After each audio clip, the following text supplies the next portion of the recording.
Okay, so we'll be going live in less than a minute. I'm just starting the YouTube streaming and we can get started.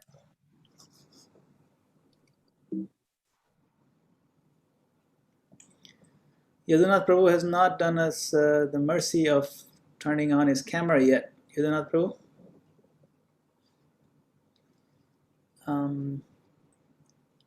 Hoping he'll. There you go. Oh, I see now why you. Because you are combing your lovely hair and it looks beautiful. Yes. Jai.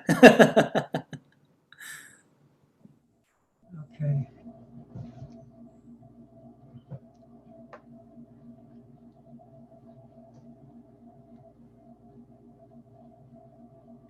Okay, it's 8 p.m. and we can get it rolling. So thank you, dear devotees, for joining us this evening for a special Sunday program of the Towaco Zoom Sangha.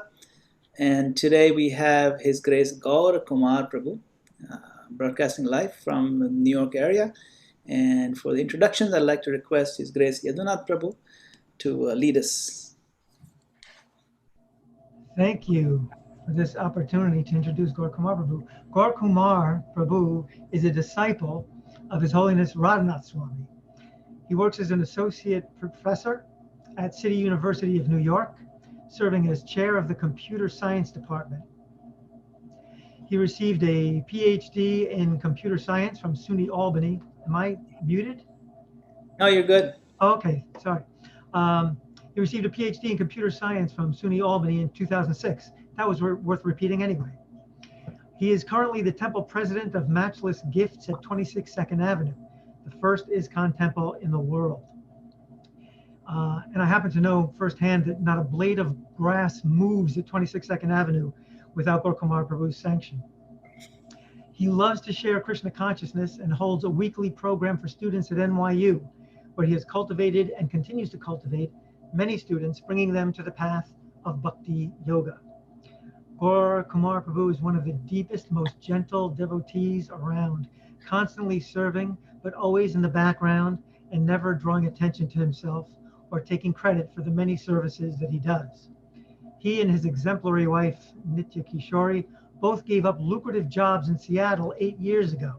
She as a teacher of patience and humility, and he as a play-by-play announcer for the Seattle Seahawks, because they wanted to serve their guru at the Bhakti Center in Manhattan. Okay, those weren't their real jobs, but the rest of it is true. They moved into a tiny room at Bhakti Center and lived there for some time, doing many essential services that had then been neglected at that time. They've been neglected at the center for years.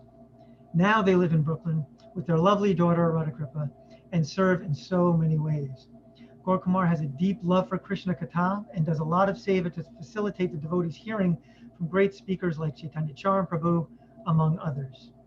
But tonight we have the privilege of hearing from him on the topic, how did Arjuna achieve victory, Gita knowledge, or Gandiva knowledge? It is my honor to introduce someone for whom I have a lot of love, respect, and admiration, Gaura Kumar Prabhu. Hare Krishna. Thank you so much, Yadunath Prabhu, for your kind words. Let's start with a brief invocation prayers. Om Ajnanatirmirandasya Jnananjana Shalakaya Chakshur Unmilitam Yena Tasmai Shri Guruve Namaha. Namo Vishnupadaya Krishna Prasthaya Bhutale Srimate Bhaktivedanta Swami Iti Namine. Namaste Saraswati Deve Gauravani Pracharine Nirvishesha Shunyavadi Paschati Deshitari. Jai Shri Krishna Chaitanya Prabhu Nityananda Shri Advaita Gadadhar Srivasadi Gaura Bhaktavan. Vancha kalpatarubhyascha kripa sindhubhya eva cha patitanam pavanebhyo vaishnavebhyo namo namaha. So, Hare Krishna, dear devotees. Thank you so much, Madan Gopal Prabhu, Neelmani Prabhu, Jaidvait Swami, and Yashoda Dulal Prabhu for having these 8 p.m. Towaco Sanghas. I mean, this is something that has been helping us stay afloat in this pandemic. So thank you so much for keeping these programs going on at a consistent level. So let's get started on today's topic. So in our discussion today on Gita and the Gandiva, we will explore what dharma is, the different types of dharma, and what ultimate surrender means in relation to dharma. So Srila Prabhupada refers to dharma as that which is constantly existing within a particular object. For example, he frequently gave the example of heat and light as being the dharma of fire. So the dharma of human beings is service. So Srila Jiva Goswami, who I will be referring to a lot in this presentation, says that if a living being does not consciously participate in, with knowledge of the complete whole, then his or her life becomes incomplete. In other words, if the living being consciously participates in, with knowledge of the complete whole, then his or her life becomes complete. So why did I choose Arjuna? So Arjuna's example epitomizes the paradoxical relationships between Bhagavad Dharma, or surrender to God, and Varnashram Dharma, which is our occupational duty. And this is a common question that keeps coming up. Should we focus on the ultimate wisdom, or should we focus on the immediate responsibilities? So for this presentation, I have referred to the teachings of Srila Jiva Goswami, in particular, the Bhakti Sandarbha, which is the 5th series of his 6 series books, and also lectures assimilated from many senior devotees. Let's proceed.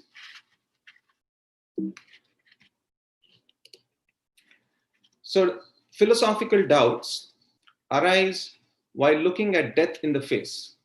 In both of our main scriptures, the Bhagavad Gita and the Srimad Bhagavatam, Arjuna and Parikshit Maharaj are looking at death. Everything that we have lived with will be ripped apart in that one moment of death. So does this mean that we must focus on the ultimate and not on the immediate? So this is a parallel question that comes up when we talk about Gita wisdom versus Gandiva wisdom. Should we focus on the ultimate, or should we focus on the immediate? Also, we could have philosophical doubts. The philosophical doubt could be, Krishna spoke the Bhagavad Gita to Arjuna on the battlefield, where the immediate need was to transform Arjuna so that he could fight. The same Krishna spoke the Uddhav Gita in the Bhagavatam, 11th canto, where he asked Uddhava to renounce everything of this world. So does that mean that Bhagavad Gita is more transformational and the Bhagavatam is more transcendental? We have to remember, or could it be that Bhagavad Gita was spoken where the immediate need was to make Arjuna fight so that he could win the war? And the Srimad Bhagavatam was spoken to Parikshit, who was actually going to die in 7 days. Also, on a more practical level, we know that we are spirit souls, at least theoretically, that we are not this body, but currently we are in this body. So should we take care of our physical, emotional, mental needs, or should we just focus on the ultimate, thinking that anyways, we are not this body? So we'll try to address some of these questions in the course of this presentation. So these are doubts that we get on this path of bhakti. However, there are 2 types of people who do not get these doubts. So who are these people who do not get these doubts? In the conversation between Vidura and Maitreya in the Bhagavatam, Vidura says, Yascha Muda Tamo Loke, Yascha Buddhe Param Gataha. So there are 2 types of people. One is the lowest of fools, and the other is a pure devotee. So they are 2 types of people who never get doubts, or they have no fears. Why is that? And why are we, who are neither pure devotees, nor are we the lowest of fools, why do we have these doubts on this path of bhakti? So doubts arise when desires are not fulfilled. So the root cause of these doubts is desires. So what that means is the pure devotees do not have desires. This is also confirmed in several places. In Bhakti Rasamrit Sindhu, The definition of Uttama Bhakti is defined as Anyavilashita Shunyam, which also means no desires. A pure devotee has no desires. Also in Narada Pancharatra, it is said, Sarva Upadhi Vinirmuktam. Again, no desire, but the only desire is to please Krishna. So, and even when serving Krishna, not all of our desires are fulfilled according to our timelines. For example, Srila Prabhupada from 1922 to 1966 had many projects which were not very successful. And it was only after Srila Prabhupada persevered amidst all these obstacles, and it was after 1966 that he actually started seeing success. So empowerment means to persevere amidst obstacles. So again, coming back to the initial question, we are neither pure devotees, nor we are the lowest of fools. So what do we have to do? So that brings us to the question of Gita wisdom versus Gandiva knowledge. Now, if you look at this carefully, Arjuna was the best archer of his time, and he had the best bow.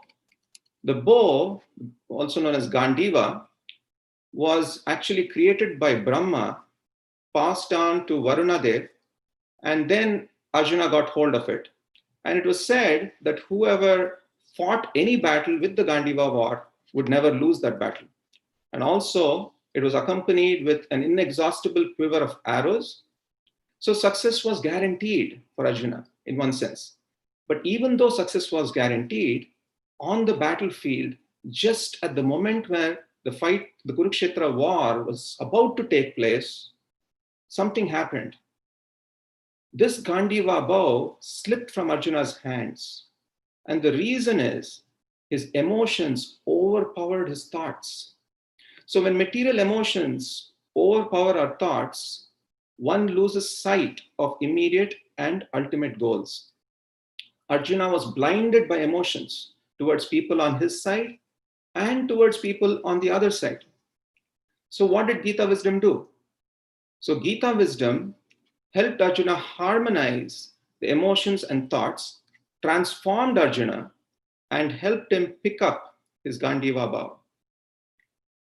So Gita wisdom did not replace Arjuna's archery skills, but Gita wisdom guided Arjuna to pick up the Gandiva. So what does this mean to all of us in a more practical sense? Should we focus on the ultimate goal or the immediate needs? So Srila Jiva Goswami talks about this as Paramarthik and Vyavaharik. Paramarthik is ultimate and Vyavaharik is immediate responsibilities. This is also known as Bhagavad Dharma and Varnashram Dharma. So what is Bhagavad Dharma? Bhagavad Dharma is our constitutional Dharma, and Varnashram Dharma is our conditional Dharma, which is characterized by our guna and karma. So our guna determines how comfortable we are at doing something, and our karma determines how competent we are. So only if we are comfortable and competent will we be satisfied in doing what we are doing in this world. So that is, I'll repeat again, the Bhagavad Dharma is the constitutional Dharma, the Varnashram Dharma is the conditional Dharma. So the question comes, can we always offer a Paramarthik solution to a Vyavaharik problem? Which means, can we always offer an ultimate solution to an immediate problem? So we'll go through several examples from different scriptures, both positive and negative examples to address this question. We'll start off with one example where Akrura meets Dhritarashtra in Hastinapur. So Krishna sent his messenger Akrura to Hastinapur to evaluate the position of Dhritarashtra with respect to dealing with the Pandavas. Dhritarashtra was at that time the caretaker of the Pandavas after Pandu, their father, had departed. At that point, where Akrura was questioning Dhritarashtra about him taking care of the Pandavas, Dhritarashtra completely ignored that question and made very deep, profound philosophical statements. He said, everything happens by the will of the Lord. Not a blade of grass moves without the Lord's sanction. but he was completely avoiding the question about his immediate responsibilities. So here is an example where someone was averse to taking immediate responsibilities. And in one sense, it seemed like detachment. But in reality, there was a hidden agenda. So sometimes in our lives also, we could justify not taking immediate responsibilities by quoting some deep philosophy. Let's look at some more examples. The next example that we're going to look at is Arjuna's lamentation and how Krishna responded to it. So this happened on the 13th day of the Kurukshetra war, where Abhimanyu, who is Arjuna's son, was unfairly and unrighteously killed by 6 great warriors. On that particular day, Krishna and Arjuna were away, and the 6 great warriors, or Maharathis as they were called, included Drona, Kripa, Karna, and so on. And Abhimanyu was killed in a formation called Chakravyuha. When Arjuna returned and found that his son was killed, he was furious. He was furious against his brothers. And while lamenting, he actually said that you should all be wearing bangles. Why didn't you protect my son? At that point, Krishna did not give the ultimate philosophy. Krishna did not quote, hey, why are you lamenting? Didn't I just tell you in the Bhagavad Gita, Putra Dara Grihadeshu, non-attachment to son is something that will please me? He did not quote the Bhagavad Gita. In fact, he gave a more immediate solution and consoled him by saying that your son has achieved perfection and that your brothers were helpless. They tried their best to save Abhimanyu, but they were not able to. So here's an example where an immediate solution was presented by Krishna himself. Let's look at another example, this time between Krishna and Draupadi. So this was after Draupadi's Vastraharan. And when they were exiled into the forest, Krishna meets Draupadi and the Pandavas in the Kamyaka forest. At that point, Draupadi was extremely angry, not just towards her husbands, but also towards Krishna. She questioned Krishna. Where were you, Krishna, when I prayed for you? Why didn't you appear? Why didn't you help me? Again, Krishna did not respond by saying that your surrender should have been more, or he did not say that, didn't I extend myself in the sari? All he said was, I am sorry. He did not give the ultimate philosophy. He apologized to Draupadi. And this immediately melted her heart, and she offered obeisances and started glorifying Krishna. Also, in the Chaitanya Charitamrita, there are several examples where the Lord himself, with relation to Vasudeva Datta, for example, he told Shivananda Sen, who was actually a finance manager, to take care of Vasudeva Datta very nicely. He said, being a householder, Vasudeva Datta needs to save money. Because he's not doing so, it is very difficult for him to maintain his family. So why would the Lord himself talk about immediate responsibilities if that was not important? Also, he says to Shivananda Sen, please take care of Vasudeva Datta's family affairs, become his manager, and make the proper adjustments. In the Bhagavad Gita also, Krishna talks about ultimate and immediate in Bhagavad Gita 8:7, where he says, Tasmat sarveshu kaleshu. So when? At all times. What? Mam anusmara yudhyacha. So think of me. So while thinking of me, carry out your prescribed duty, which in this case happened to be fighting the war in Arjuna's case. How do you do it? My arpita mano buddhir. You do it by harmonizing your emotions and your thoughts. The mind is the seat of emotions. So you harmonize it you do it by harmonizing your emotions and thoughts. And what is the result if you do this? The result is you will attain me without doubt. So let's take a practical example during this time. Let's say someone is sick with coronavirus.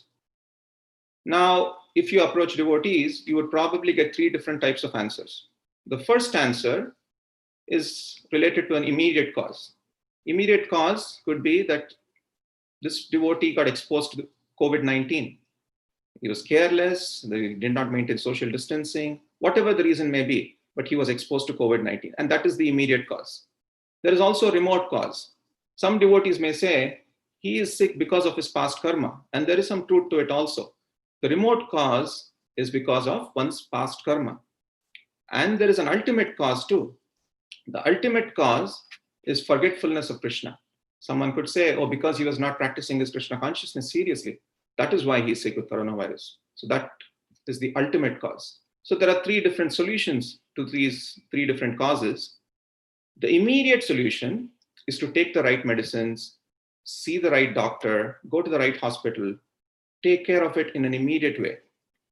The remote solution is, now that we know that it's because of our past karma that we have gotten the disease, we should not accrue any more bad karma so that in the future, we don't end up in the situation that we are in right now. And the ultimate solution is remembrance of Krishna.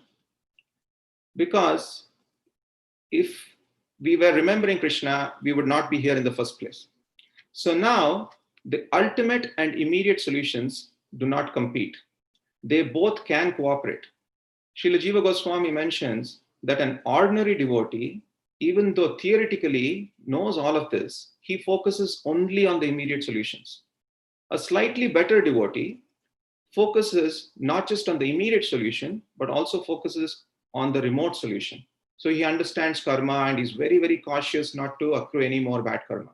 But still, he ends up being in this material world. But the best devotee is one who understands the ultimate picture and takes care of the immediate solution, the remote solution, and the ultimate solution. So we have to take care of our physical health while still pursuing our spiritual goals. So chanting Hare Krishna is the ultimate solution to all problems, but we should not neglect immediate solutions as needed.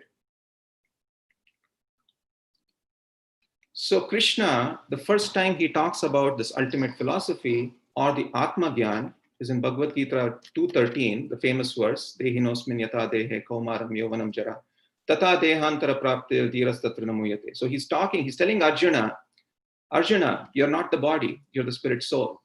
Even though he mentions this in 2:13, immediately in the next verse, 2:14, he's reminding Arjuna that even though you're not the body, you're still in this body by using two words, Kaunteya and Bharata. So he's reminding Arjuna that even though you're the spirit soul, right now, you're still the son of Kunti and you're still in the lineage of Bharata. So both are necessary, so ultimate and immediate. We cannot take one thing out of context from the other. So we have to use this body for a mission. That mission could be Krishna Prem. That mission could be to make our body as a temple for Krishna by practicing practical Krishna conscious activity. But ultimately, we have to offer the best to Krishna. If we have to offer our body and if we have to offer our best, shouldn't we take care of our body so that we offer the best to Krishna? So we have to offer what is right and not what is left. So let's proceed and talk about a couple of examples on the same topic. So there are two types of people who say, I don't care about my wealth. One is a very rich person. He doesn't care about his wealth because he has a lot of wealth anyways. The other type of person who could say, I don't care about my wealth is a pauper because he has no wealth and hence he doesn't care about his wealth. So in one sense, both are right. But the pauper has no realization what it means to be wealthy. So similarly, when we say, I'm not this body, there are two types of people who can say it. One is a self-realized soul who actually understands that he is not the body. He has actually realized that he's not the body.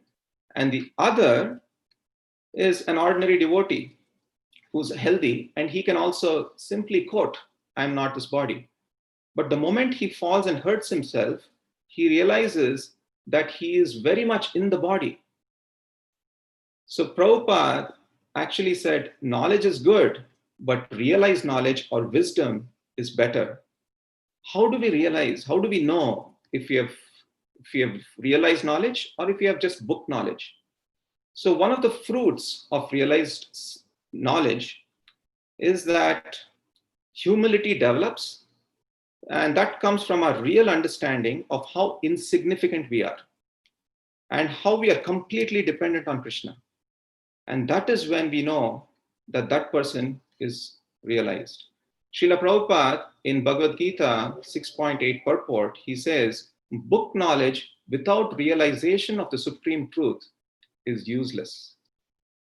We can stay for many, many years and many lifetimes practicing the externals without truly realizing the spirit or the goal of Bhakti tradition's teachings.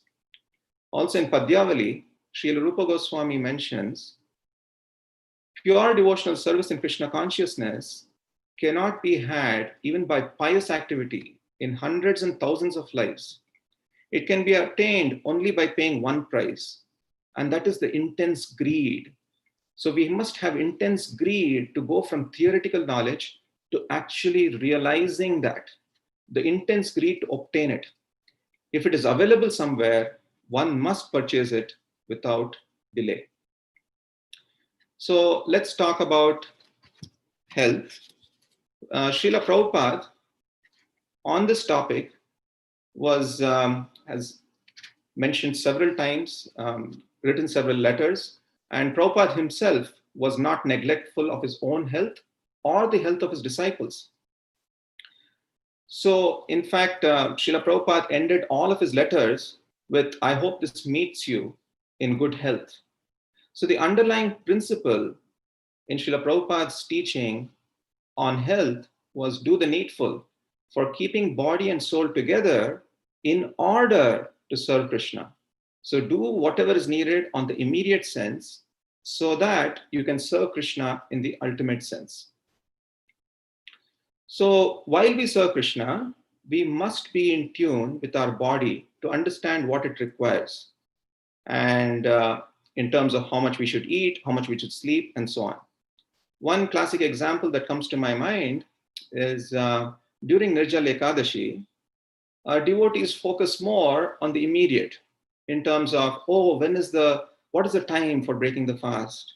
What should I do before? What should I do after the fast? And so on, while forgetting that the ultimate goal is by this act, we are supposed to please Krishna, or it's meant for Krishna. So sincerity is when we stop seeing ourselves through the mirror of the world. We should start seeing ourselves as we are. We should understand our needs, and we should start seeing ourselves as we are. What happens, also there's another reason why some people do certain activities, perform certain austerities. They could be doing it to show that they're renounced or to show that they're austere and so on. But only Krishna knows our true motive.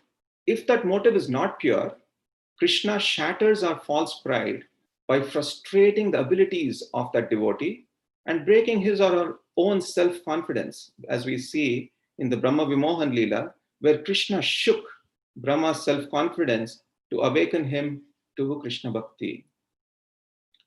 So let's continue our discussion on ultimate versus immediate. In the past, kings were called Raja Rishis.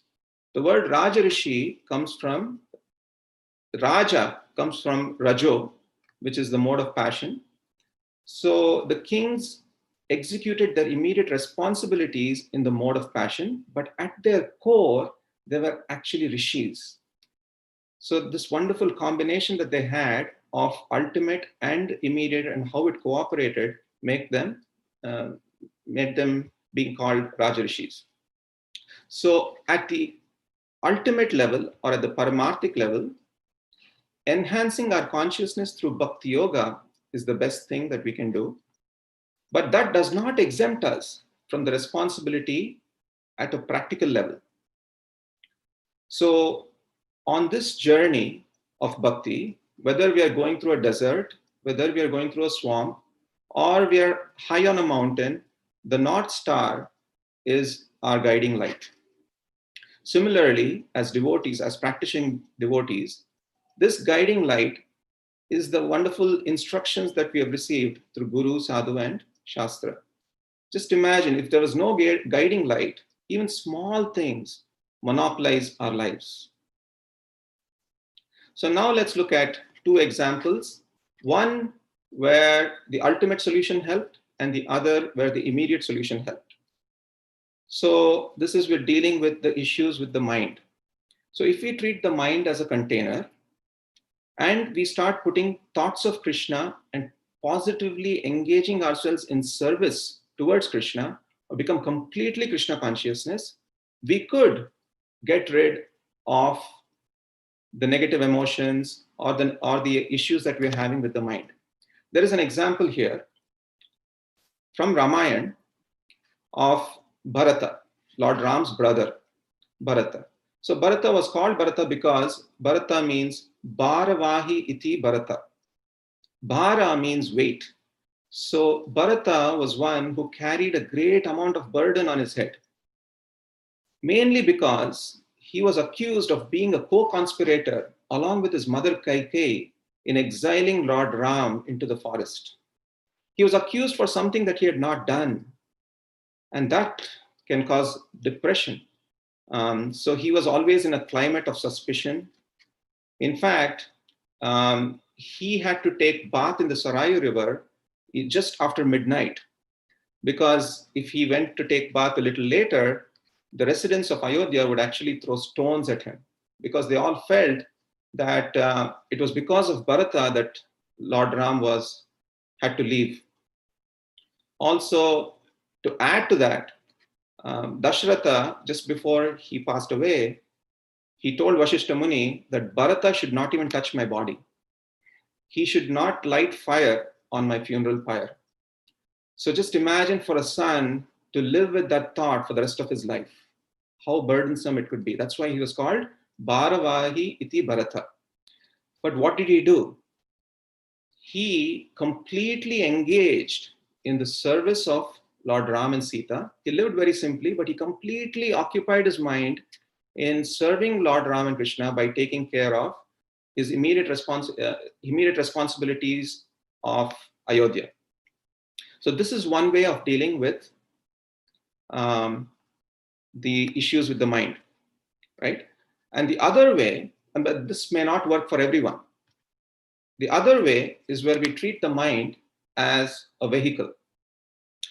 Here, if we treat the mind as a vehicle, and let's say the vehicle is damaged. If the vehicle is damaged, it could hamper our progress towards our final destination. So we have to repair the vehicle at some point before we reach the final destination, so that we can have a smooth journey and remember Krishna at the end. So there's an example of this in the Srimad Bhagavatam. Let's take the example of Chitraketu. So Chitraketu was in the Surashena district, and he was very handsome. He had high birth, he had education, opulence, everything. And he had 10 million wives, but his only anxiety, which caused him to always worry, is that he didn't have any sons. At that point, Angira Muni came there. Now, Angira Muni could have said, give up this attachment for non-permanent things. Just focus on Krishna. He did not say that. He realized that this desire that Chitraketu had was extremely strong, and that had to be treated. So Angira Muni gave him a material boon. And he said, okay, I'm going to give you a boon which will give you temporary happiness and sorrow. You will have a son. You can call him Harsha Shoka. And because he will give you happiness and sorrow. So over a period of time, Harsha Shoka was born. and everything was happy. Chitraketu was very happy and joyous. And the problem was that the other co-wives started becoming envious and poisoned the child to death. At that point, Chitraketu was devastated. And when he was devastated, Narad Muni and Angira Muni arrive at the scene, and at that point give the ultimate solution. At that point, they say that give up this attachment for non-permanent material things, and this is all temporary anyways, and they give the highest philosophy. And Chitraketu gets it after he had to go through this purification, after he had to go through this treatment of resolving the issues of his mind. So these are two solutions. For some of us, the first solution may work. For some of us, the second solution may work, where we have to treat our mind. So let's look at intelligence versus emotions. So in a very broad sense, there are two types of devotees. Some of us are rational and some of us are emotional. The rational type of devotees typically are cold-hearted, and the emotional type of devotees are hot-headed. But Krishna says that we must harmonize between these two. So, Buddha Bhava Samanvitaha. So, faith comes from the heart and analysis comes from intelligence. So, we must not just depend on being rational or being emotional. If we are rational, we must move towards emotional, towards being emotional, move towards the heart. And if we are emotional, we must move towards being rational. So faith comes from the heart and analysis comes from the intelligence, and both are necessary. At the beginning of Gita, as we mentioned in the past, Arjuna's emotions overpowered his thoughts. And Gita wisdom helped Arjuna gain control over his emotions. And towards the end of Gita, it did not stop there though. Towards the end of Gita, Krishna ushered Arjuna into the world of divine emotions. Now, bhakti is never an emotion of this world. It comes from the transcendental domain. So now let's look at immediate versus ultimate in terms of relationships. So should we focus on our immediate bodily relationships, or should we focus on the relationship of love with the Supreme? Srimad Bhagavatam has several examples on this. On traditional hierarchies. So for example, a Kshatriya king and a Brahmana saint. So traditional hierarchy says that a Brahmana saint is higher than a Kshatriya king. But in the Bhagavatam, we see that Ambarish Maharaj, who was a Kshatriya king, got the mercy. In terms of father and son, we see that Prahlad Maharaj, who is lower in the hierarchy, got the mercy. In fact, Prahlad Maharaj is one of the 12 Mahajans. In terms of demigods and demons, we see Indra and Vritrasura. Vritrasura was a demon.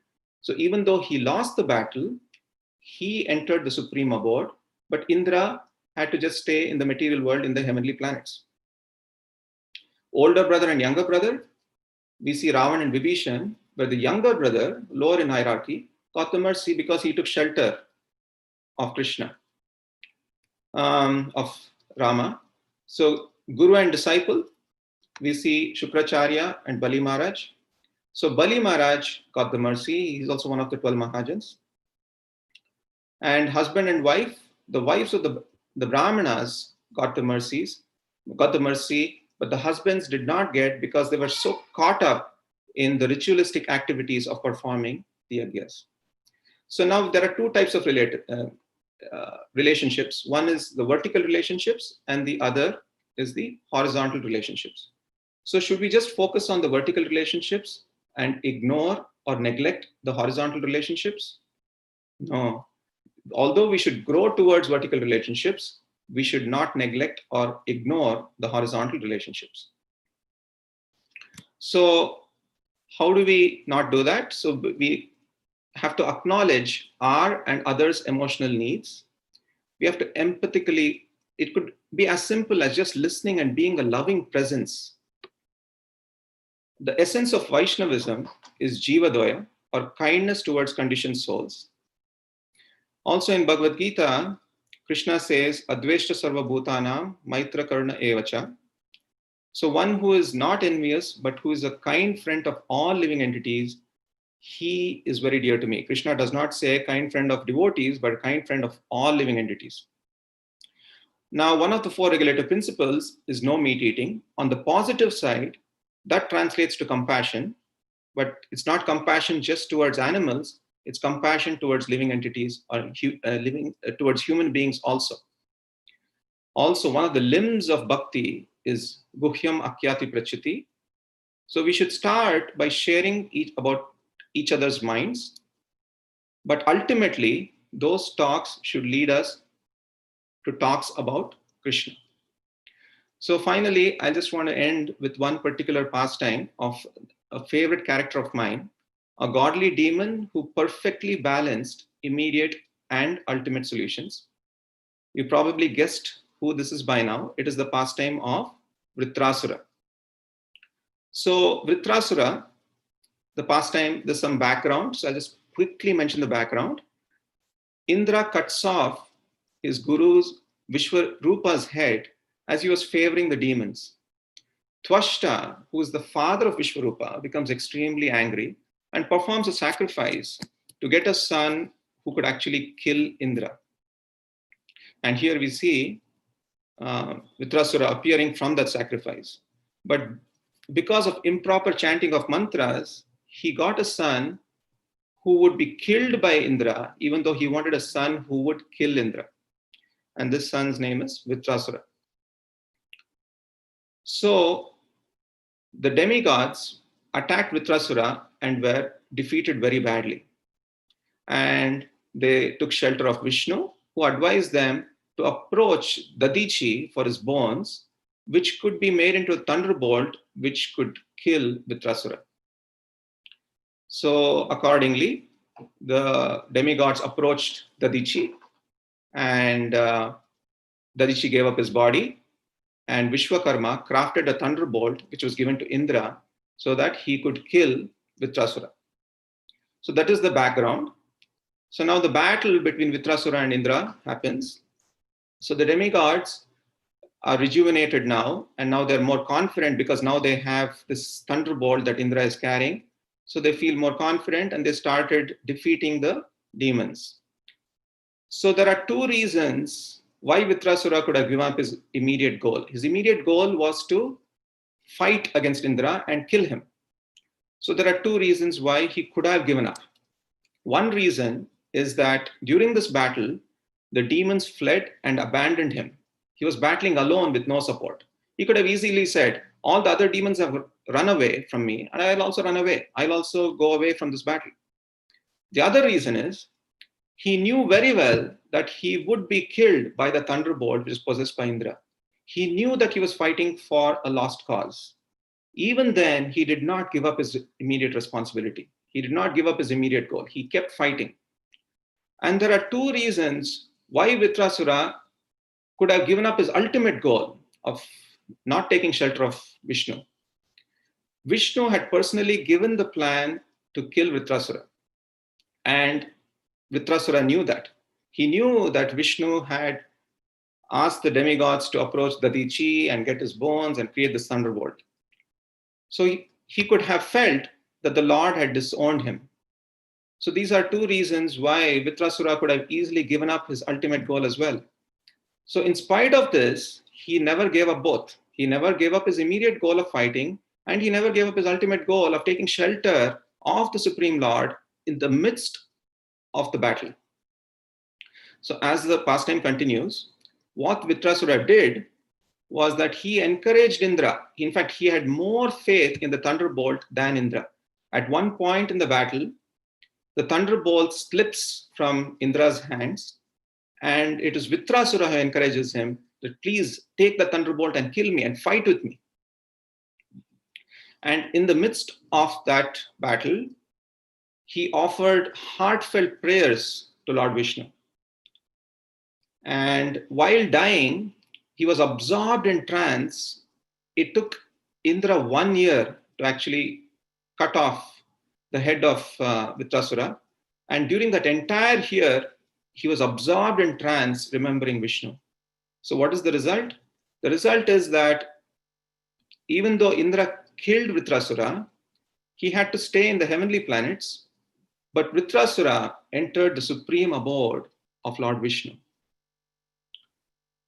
So during the prayers that Vritrasura mentions in this pastime, there is one particular prayer that I want to share, where he talks about 3 levels of surrender. So the first level of surrender, he says, Ajata Paksha Iva Mataram Kaga. So as baby birds, so this is a more passive way of surrender. So they've not developed their wings and they're anxiously waiting for the mother to return and feed them. A slightly higher level of surrender, where there's some activity, is when the small calves are tied, and when they're untied, they run towards the mother to drink the milk of the mother. And a higher level of surrender is a wife who's waiting for her husband to return home. So she's cleaning the house, cooking for the husband, and so on. So this is the next level of surrender. And then he says, may my heart always long for you, and may my mind be absorbed in thoughts of you. May my consciousness, my life and breath, everything I have and everything I am, find solace in you alone. So I just want to end with some good news. The good news is that as devotees, we don't have to fear failure, because here's a verse which says, my dear Vyasa, even though a devotee of Lord Krishna sometimes falls down, somehow or other, he certainly does not undergo material existence like others, like fruitive workers, etc. Because a person who has once relished the taste of the lotus feet of the Lord can do nothing but remember that ecstasy again and again. I'd like to conclude with some points that I made in today's class. So we started off by asking whether immediate responsibilities are important or ultimate goal is important. But we came to the conclusion that immediate responsibilities and ultimate goals should cooperate and not compete. Ultimate goal should act as a guiding light to the instructions of Guru, Sadhu, and Shastra. We must harmonize between the intelligence and the heart. There is no one-size-fits-all solution. We all need individualized guidance on our spiritual path, as we saw in the example of Bharat and Chitraketu. So Bharat was okay with the ultimate solution, but Chitraketu needed immediate attention. So he had to go through the immediate solution path. So offer Krishna what is right and not what is left by doing your immediate responsibilities nicely. Unlike Vritrasura, who completely was averse towards his immediate responsibilities of taking care of the Pandavas. Sincerity is when we stop seeing ourselves through the mirror of the world. We should start seeing ourselves as we are. So I'll stop here. Hare Krishna. We can have some discussion. Hare Krishna. If anyone has any questions or comments, you can use the raise hand feature, or you can type it in the chat box and we can unmute you if you'd like to speak. Any questions at this point? Yeah, there you go. We got Sri Gadadhar Prabhu. Go ahead, Prabhu. Sri Gadadhar Prabhu. Hare Krishna Prabhu, a very, very nice class. Thank you for spending. You have to speak up, Prabhu. We can't hear you very well. Yes. Spending up close. Is it better now, Prabhu? Yeah, a little bit. Thank you. Haribol, thank you, Prabhu, for the class. I know you have been working hard for the last few days and nights, so thank you so much. So I like the immediate goal and ultimate goal you kind of focused in the class. What are you implying, or maybe you did imply, I just didn't get it. So basically, for a successful spiritual life, they both have to be kind of together, in the sense that we should not kind of sacrifice the immediate goal for the ultimate goal. Like a good example would be like, as a grasta, right? Like, your ultimate goal is obviously like, to go back to Godhead, or and get the ultimate truth, right? But you also have immediate goal as like, as a father, as a husband, and so on and so forth. So we also have to focus on those goals also, right? So is that like a pattern you're kind of saying that they both have to be taken care of? Or if we take care of like ultimate goal in some scenario, the immediate goal will will be okay, it's kind of justified to ignore it. So can you kind of elaborate on those scenarios if they are such? So as I mentioned at the beginning of the class, Srila Jiva Goswami mentions that it's not that we should just focus on our Varnashram Dharma. We should focus on our immediate responsibilities with the knowledge, with the full consciousness of the ultimate goal. So even though we are focusing on our immediate responsibilities right now, we should keep this ultimate goal as our guiding light and move towards it. So we should cooperate. We should have both of these things and cooperate towards one another and not compete. We can't take one or the other. We have to use both and move towards the ultimate. Does that answer your question, Prabhu? Thank you. We have Vijay Krishna Prabhu. Go ahead, Vijay Krishna Prabhu. Hare Krishna. Hare Krishna, Vijay Krishna Prabhu. Gaura Kumar Das Prabhu, please accept my humble obeisances. All glories to Srila Prabhupada. Prabhu, my question is related to a very popular Vaishnava saying, which says as follows.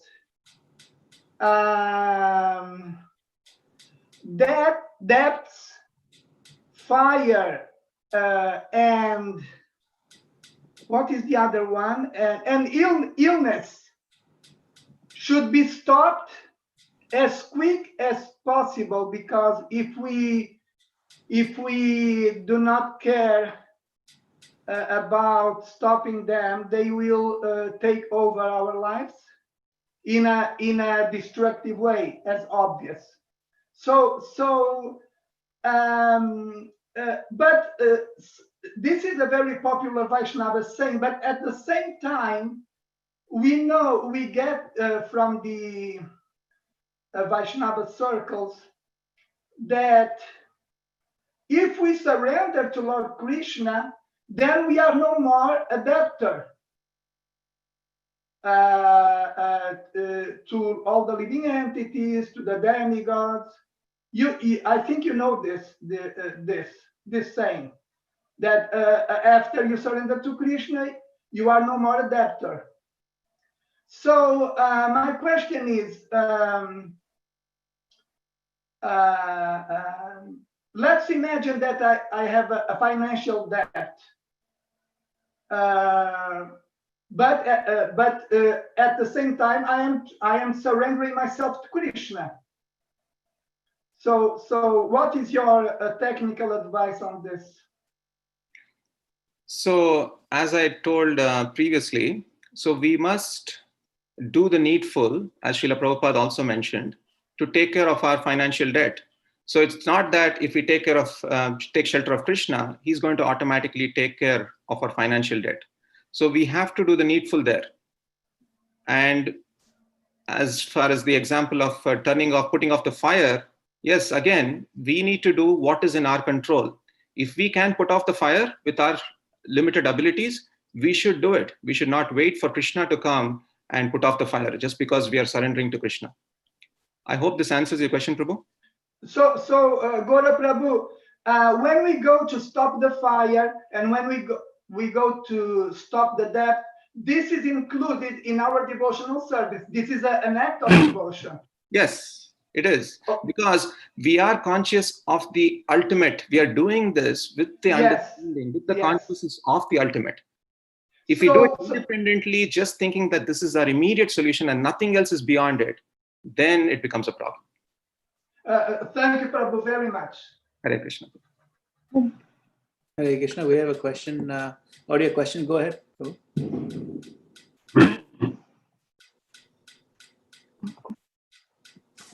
What happened? Okay, let's try that again.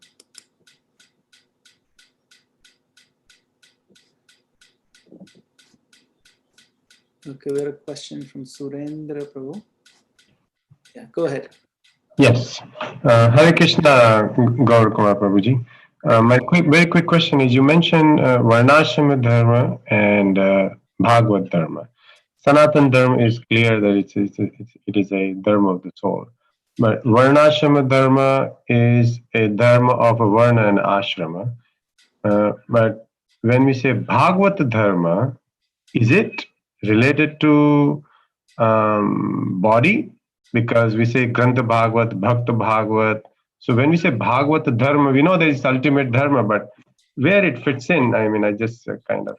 So I just want to elaborate a little bit on that, Prabhu. So there are three types of Dharma. There is Bhagavad Dharma, there is Varnashram Dharma, and then there is something called Apad Dharma. So as I mentioned, Bhagavad Dharma is the constitutional Dharma, which is the essence, as we talked about at the beginning, like how the essence of fire is heat and light, like Dharma of fire is heat and light. Our constitutional Dharma is serving the Supreme Lord. So that is our Bhagavad Dharma. The Varnashram Dharma is based on our guna and karma. So, and the Apad Dharma is circumstantial. So circumstantial is where, like, for some emergency, we may do some circumstances which is outside of our Varnashram Dharma, but that may not be possible to do for a long time. So is that clear, Prabhu? Bhagavad Dharma. Yeah, so it looks like you are basically making Bhagavad Dharma and a kind of Sanatan Dharma or Jiver Swarup almost equivalent. Yes, that's correct. Okay. But when we say Bhagavad Dharma, but it really means that it is the body who has to follow the Bhagavad Dharma. Is that correct? Yes. What do you mean by body which has to follow? But I mean, yes, it's body and soul together. But somehow I have with this thing fit in my mind is that the Bhagavat is a person, so he follows he walk and talk the Bhagavad Dharma basically.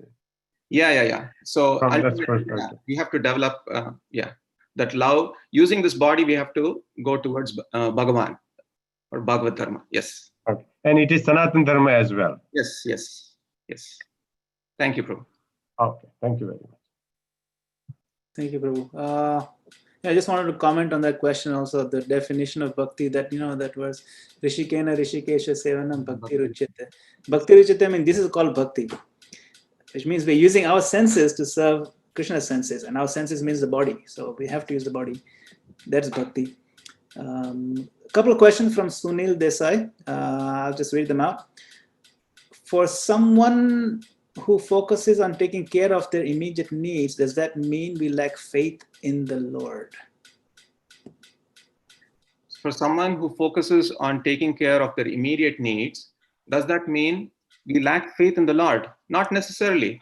Someone could be focusing on the immediate needs while with the intention that if we take care of the immediate needs, we'll be in a better position to serve the Lord. So as long as we have the understanding that it's not just the immediate needs, but there's something beyond it, we are good. It does not mean that we lack faith in the Lord or our faith is less, or that's not the case. Then another question from, again, Sunil Desai. Is there a progression? First, devotee focuses more on immediate, then balances immediate and ultimate, and finally focuses on ultimate? Again, there is no one size fit all here.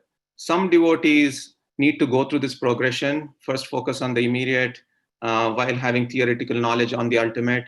Some devotees immediately jump right in to the ultimate, like how I gave the example of Bharat.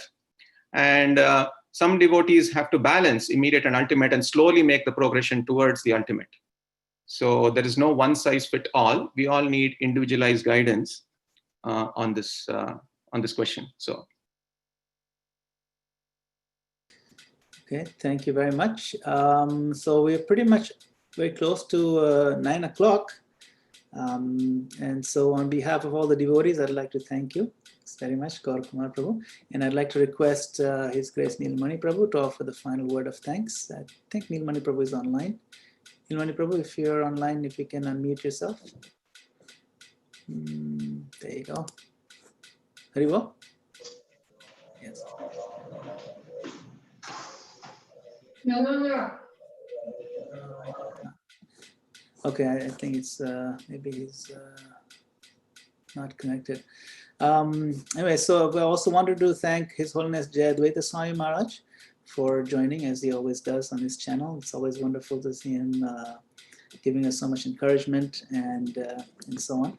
And if there are no final questions, we can go to the announcements. I'm going to make a couple of announcements. As you know, we have these programs almost every day, broadcasting live from ISKCON of New Jersey over here. And this upcoming week, we also have some wonderful speakers as well. Let me share my screen for a moment. There you go. So you may be aware, most of the devotees that come here on this channel, we do announce our upcoming project, the ISKCON the new temple. We've made quite a lot of progress on it. In fact, they were doing a lot of digging work yesterday as well, and so a lot of excavation is happening. At least 20 or 30 different trucks came and took a lot of the dirt away. It's very exciting to see this big project happening for Srila Prabhupada. So if you'd like to keep track of it, we'll be updating on ISKCON upcoming speakers. So Mondays, Wednesdays, and Fridays, we have a lecture series of Srimad Bhagavatam, second canto by His Holiness Jayadvaita Swami Maharaj. So please join us at 8 p.m. on Mondays, Wednesdays, and Fridays on this channel. On Tuesday is Radhashtami. So on Tuesday, Radhashtami, we have a special time. We start a little bit earlier, 7:30 p.m. with Her Grace Krishna Nandini Devidasi.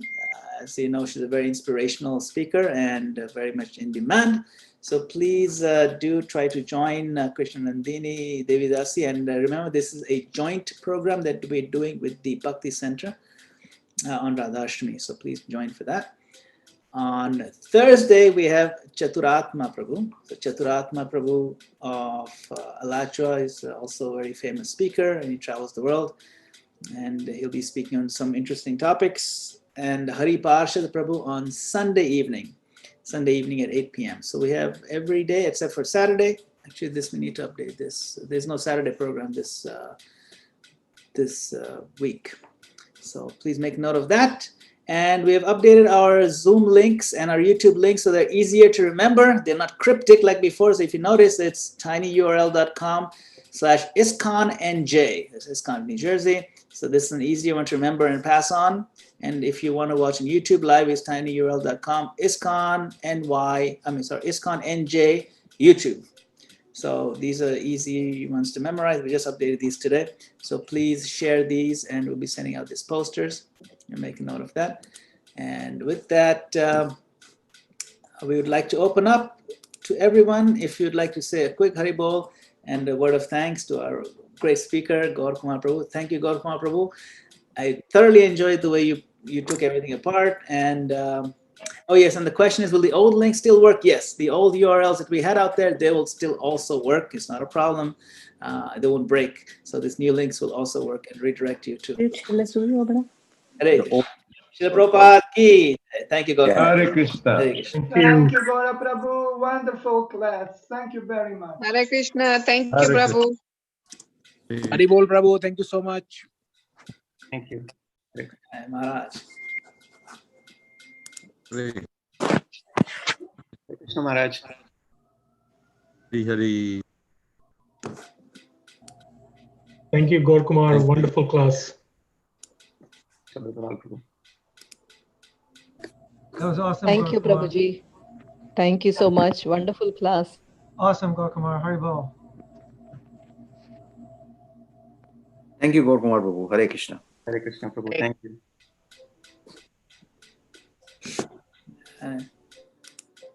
Hare Krishna. Srila Prabhupada ki. Jai. Jai. Thank you.